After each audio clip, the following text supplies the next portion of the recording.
Symptoms include shortness of breath, और mostly heavy exercise करते हुए या फिर कोई लोड लिफ्ट करते हुए या फिर रनिंग में, हैवी वर्क डन में आपको ज़्यादा शॉर्टनेस ऑफ ब्रेथ जो है वो फील होगी। या फिर नाइट टाइम में वीजिंग साउंड हमने अभी डिस्कस किया था। It is the whistling sound, आपके सांस के साथ एक विसल की साउंड प्रोड्यूस होती है, that is called wheezing sound. Cough and chest tightness, these are the most common symptoms of asthma. अब इनको हम ट्रीट कैसे करते हैं, आपको पता है एयरवेज कंस्ट्रिक्ट हो जाते हैं, एयरवेज सिकुड़ जाते हैं, तो हम ऐसे केमिकल्स और ऐसी मेडिसिन यूज करेंगे, they will dilate your Airways, ताकि आप इजीली सांस ले सकें। सो these medicines will dilate your bronchi, bronchioles and alveoli। और इन मेडिसिन को हम किस फॉर्म में देते हैं, इनहेलर्स की फॉर्म में देते हैं। इनहेलर्स की फॉर्म में the person inhale them directly in air passageway for more obvious results। The next and the last disorder is lung cancer.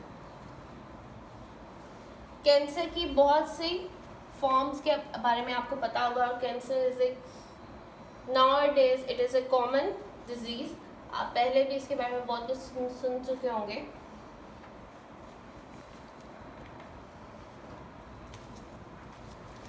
Cancer, सबसे पहले हम टर्म कैंसर को डिस्कस करते हैं। What is cancer? Cancer is the uncontrolled growth of cells। Cancer क्या है? Uncontrolled growth है। आपके बॉडी के सेल्स, नॉर्मल सेल्स ग्रो करते हैं, they grow at different rates. हर बॉडी पार्ट के सेल्स की ग्रोथ रेट डिफरेंट होता है। For example your blood cells, वो after RBCs they renew after every 120 days, ये उनका लाइफ स्पैन है। Like but neuron cells they do not grow और they do not regenerate। और इस तरह आपके बोन सेल्स को अगर किसी को फ्रैक्चर हो जाए तो फ्रैक्चर को कंप्लीट रिकवरी में 4 to 6 months रिक्वायर होते हैं। सो आपकी बॉडी के डिफरेंट पार्ट्स में जो डिफरेंट सेल्स प्रेजेंट है उनका ग्रोथ रेट डिफरेंट होता है। लेकिन कैंसर में क्या होता है, और ये जितने भी ग्रोथ रेट है ये कौन डिटर्मिन कर रहा है? आपके जीन्स, आपके DNA डिटर्मिन कर रहे होते हैं। उनके पास प्रॉपर प्रोग्रामिंग होती है, कोड्स होते हैं कि आपके किस सेल ने कितने टाइम में रीग्रो करना है। लेकिन कैंसर में क्या होता है, ये जो जीन्स होते हैं या DNA के पास जो मैसेज होता है ग्रोथ के लिए, वो उसमें कोई म्यूटेशन आ जाती है, वो चेंज हो जाता है। तो सेल की ग्रोथ जो है वो अनकंट्रोल्ड हो जाती है। वो सेल स्टार्ट्स टू डिवाइड और वो उसकी डिवीजन कोई स्टॉप नहीं होती है, उसकी डिवीजन पे कोई स्टॉप नहीं होगा और ये अनकंट्रोल्ड डिवीजन होगी और लम्स प्रोड्यूस होने शुरू हो जाएंगे। लम्स या फिर जिसको आप क्लस्टर ऑफ सेल्स कह सकते हैं, और जिसको हम मेडिकल टर्म में हम इसको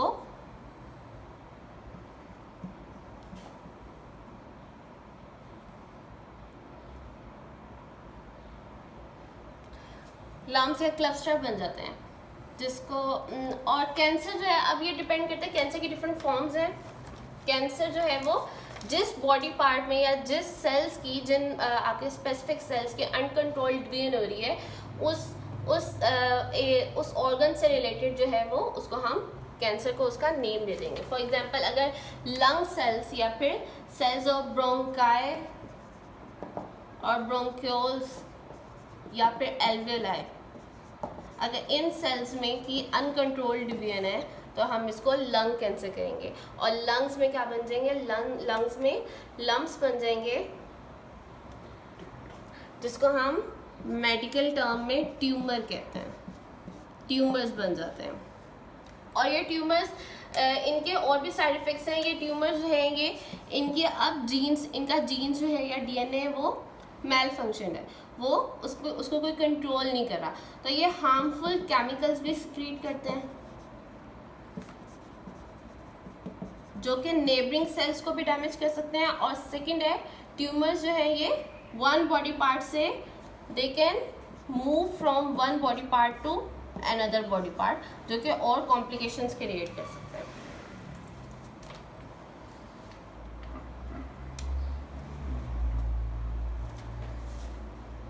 और इसके सिम्टम्स में क्या होंगे?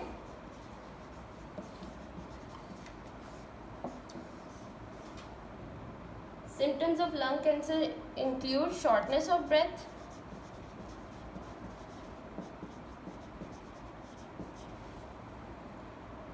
cough, and weight loss. Energy आपकी बॉडी को कंप्लीट नहीं मिल रही, जिसकी वजह से वेट लॉस होना शुरू हो जाएगा। कॉजेज अब इसकी वेरियस हो सकती हैं, इन्वायरमेंटल रीजंस हो सकती हैं कुछ, या फिर एक्सपोजर टू रेडिएशन हो सकता है लंग कैंसर में, या फिर केमिकल से एक्सपोजर हो सकता है। इसमें मेजर रीज़न जो है वो स्मोकिंग हो सकती है। Smoking is the major reason of lung cancer. इसमें क्या है, स्मोकिंग में आप जो स्मोक होता है उसमें मल्टीपल केमिकल्स प्रेजेंट होते हैं, और उन केमिकल्स में से अराउंड 50% जो 50 केमिकल्स जो हैं वो कार्सिनोजेनिक होते हैं। जो तंबाकू स्मोक है उसमें मल्टीपल केमिकल्स होते हैं, और उनमें से कुछ केमिकल्स जो हैं वो कार्सिनोजेनिक होते हैं। Carcinogenic means they can cause cancer. So ऐसा पर्सन जो कि एक स्मोकर और नॉन स्मोकर में, एक स्मोकर में लंग कैंसर का रिस्क बहुत ज़्यादा हो जाता है than a non smoker. And second term, यहाँ पे एक टर्म यूज हुई है पैसिव स्मोकिंग।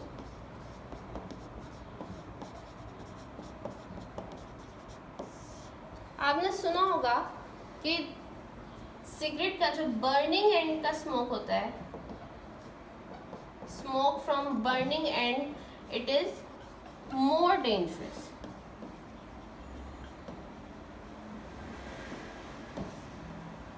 अब क्या होता है, पैसिव स्मोकिंग क्या है, आप खुद स्मोकिंग नहीं कर रहे, लेकिन आपके एनवायरनमेंट में, आपके फैमिली में, या फिर आपके ऑफिस में जहाँ पे भी आप वर्क कर रहे हैं, आपका कोई कोलीग वो स्मोकर है, और वो आप स्मोक जो है वो डेली बेसिस पे आप वो स्मोक इनहेल कर रहे हैं, तो आप पैसिव स्मोकर बन जाते हैं।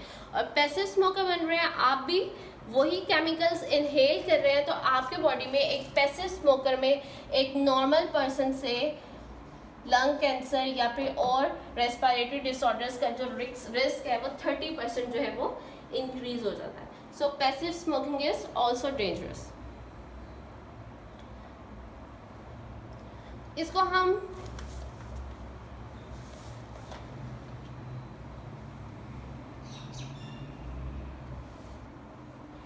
अब लंग कैंसर को कम करने के लिए हमें सबसे पहले जो है वो स्मोकिंग पे कंट्रोल करना चाहिए।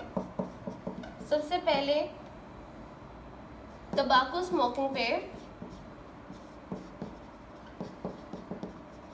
इसकी प्रिवेंशन होनी चाहिए to avoid lung cancer. WHO आजकल आप कोरोना के रेफरेंस से WHO के बारे में बहुत सुन रहे हैं। It is a World Health organisation,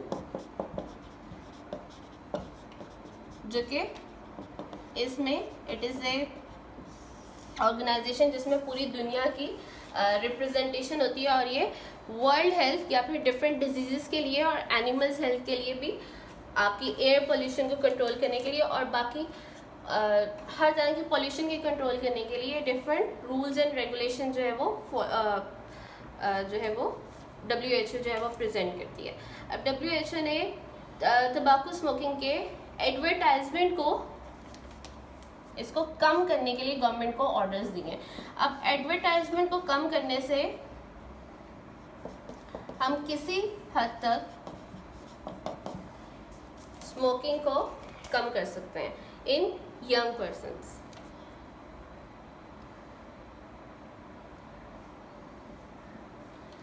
यहाँ पे एक फैक्ट है,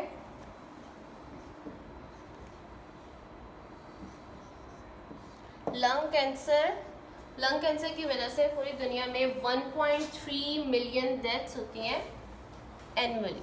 एक साल में 1.3 मिलियन डेथ्स सिर्फ लंग कैंसर की वजह से होती हैं। तो हम इन डेथ्स को अवॉइड कर सकते हैं बाय अवॉइडिंग स्मोकिंग, और स्मोकिंग की एडवर्टाइजमेंट को बैन करना चाहिए। स्मोकिंग की प्रोडक्शन जो है, बेसिकली आप किसी भी चीज़ को कब तब कंट्रोल कर सकते हैं जब आप उसके प्रोडक्शन लेवल से उसको कंट्रोल करें। तो स्मोकिंग को ऑफिसेज में, यूनिवर्सिटीज़ में, कॉलेजेस में यहाँ पे बैन करना चाहिए ताकि हम स्मोकिंग से होने वाली डिफरेंट जो है डिजीज़ उसको अवॉइड कर सकें। That's all for respiratory disorders. Thank you.